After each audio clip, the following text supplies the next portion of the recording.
Oh, ilang araw na kayo dito ngayon, tay? Ilang araw na kayo? Ha? Ilang araw na kayo naandito? Ha? Ilang araw na kayo naandito Nandito? sa ospital? Ilang gabi na kayo dito?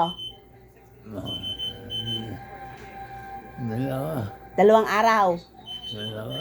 Ah, at least maayos-ayos na kayo, tay. Kasi kamakalawa, medyo antok-antok kayo eh. Linisin natin yung bibig ninyo, ano, tay? Ano?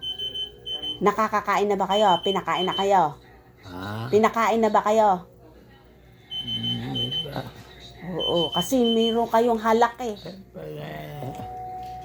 Wala kayong masyado. Ano? Wala kayong masyado. Atrasado ang pagkain.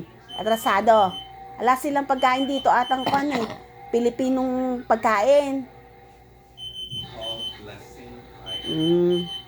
Okay. Tatanungin ko ka, pero papauwiin na raw kayo eh. Ha? Pero tingnan ko to ulit. Titignan ko.